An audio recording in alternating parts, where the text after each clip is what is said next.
Hello everyone, another big and dangerous day in the world of financial markets. We saw a very good rally by stocks in the US, wonderful upside, but still all that tremendous upside in US stocks and still in the range of the last 5 to 7 days, apart from being lower at one stage. So still very much large swings in the range for the US stock market, not a clear break to the upside. A number to keep an eye on is the US 500 S&P 500 index. 4425 is very strong resistance. It's really holding under 4400 actually, but above 4425, that would be an early warning signal that there is some upside for the market. Of course, those big gains in Wall Street were driven by the Fed saying they will be raising rates by 25 points at the first meeting, which was a relief for many because I was among the group that was expecting 50 points. A couple of days ago, I said I don't expect any rate hike at the first meeting. Now they may just pause given the events in Ukraine,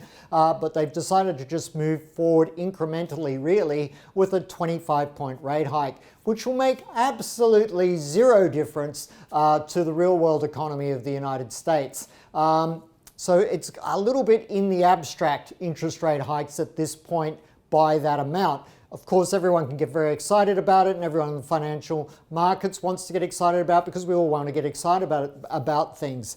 But it does mean that there are more rate hikes to come, but the Federal Reserve is now saying it will remain behind the inflation curve going forward, not admitting that it's already nearly sort of 7-8 months behind the inflation curve in the first place, and now it's going to stay further behind. So inflation is runaway. And to be honest, probably raising interest rates in the United States wouldn't stop US inflation at this point anyway, because it's being driven by high commodity prices, sky-high agricultural prices, and of course that freedom of pricing and real supply chain disruption that I've spoken of so much since the middle of last year when we described how and why inflation would not be transitory and that the Federal Reserve had it wrong, and so did the RBA, and yes, they did have it wrong.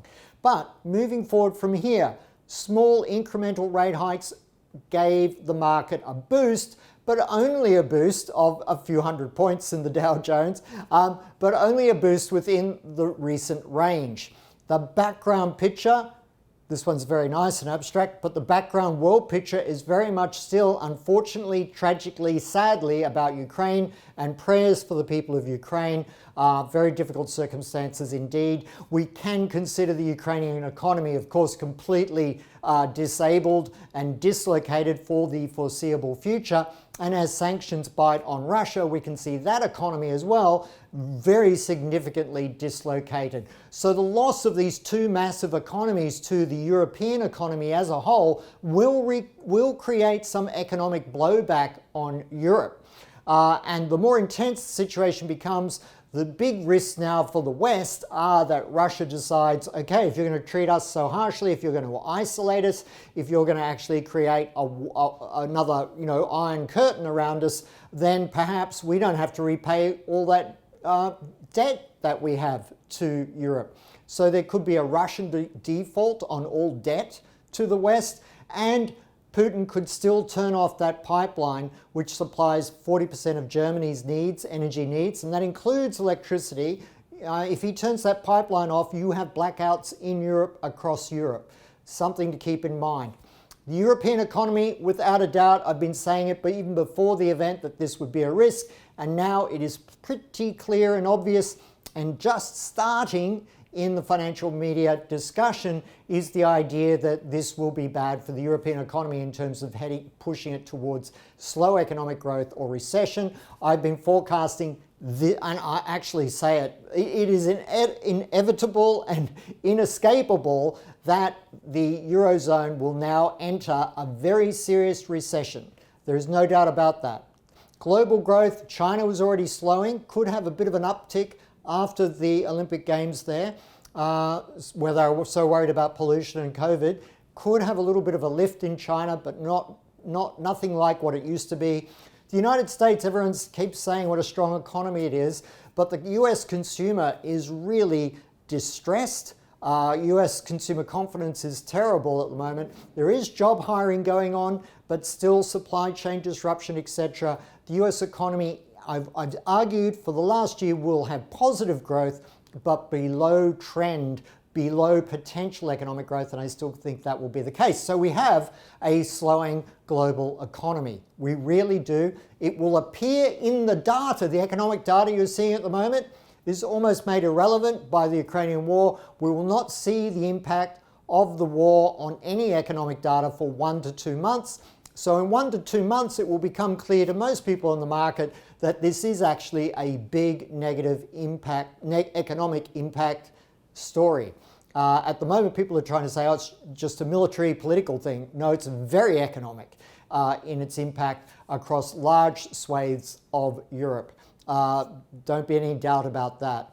In Australia, we have the really quite a dramatic, serious tragedy unfolding as well. Has been for some time with the floods in southeast Queensland and northern New South Wales, among the worst ever seen. Places like Ballina, Lismore, really devastated by these floods, large areas devastated. People, you know, at the personal level, people are losing all their possessions, their livelihood, and on top of that, talk about supply chain disruption. The supply of food, fresh water and fuel to these communities is non-existent. So we do have a tremendous impact, human tragedy and economic impact from these floods. And we're seeing flooding in Sydney as well. The economic dislocation here will be serious, but it's more that northern New South Wales, southeast Queensland area that's really going to impact GDP for the current quarter. So Australia's economy will be slowed by that. At the same time, people in the financial markets have wanted to be enthusiastic about this notion of Australia being a little bit of a safe haven, benefiting from higher agriculture and commodity prices, and certainly we do, but at the same time, a slowing global economy for a trading nation is never a good thing, and widespread flooding at the human cost, the business costs, small and medium-sized businesses really hurt by this on top of the struggle they've just been through with COVID. A lot of people will be permanently dislocated by these floods. So please don't underestimate the economic impact there.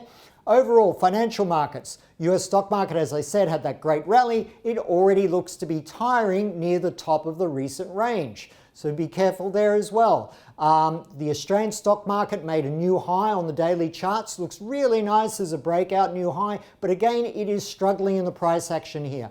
I would respect this upside for the moment in equities, but I'd be watching it very closely. I myself will be very quick to pull the down trigger on selling. Sorry for that pun in the current environment. Very quick to hit the sell button should the stock market in Australia start to turn south at all, really, from this new high that it just made.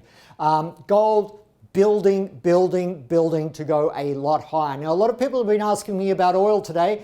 Oil price around 110. People are saying, what happens for oil? I think what's happening with oil is a lot of people are positioning for a longer war, but they're also positioning for what if Putin, Russia, turn off the pipeline to Germany, Europe.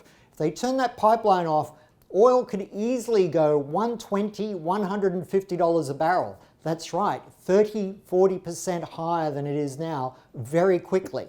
Now, people don't want to run the risk of being caught in the wrong position on that, so the current buying is to make sure they have that possible risk. Even if you consider it an outlier, it's not that much of an outlier in the current circumstances, and so people are hedging against that upside risk. And a lot of countries in the world are recognizing that energy is crucial to their survival and their day-to-day economy and to their livelihoods. So a lot of nations will be wanting to secure large oil supplies at this point in time. Hence, the oil price continues to move higher.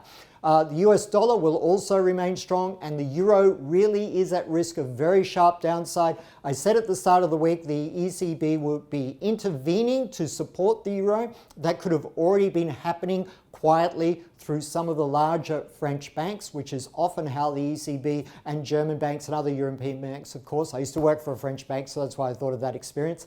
So the first rounds of intervention can be on the quiet in the wholesale market. And there is a strong argument for the ECB to smooth any downside in the euro with steady buying. We may have been seeing that, and that might have given people a little bit of a false sense of confidence about the euro. I think if there is intervention, I would want to sell into that buying from the central banks. That's right, go against the central banks. I think there's a lot more downside to be seen in the euro as Europe enters a recession. Thanks very much for listening in, and we will do what we can to help you again tomorrow. Clifford Bennett, Chief Economist, ACY Securities.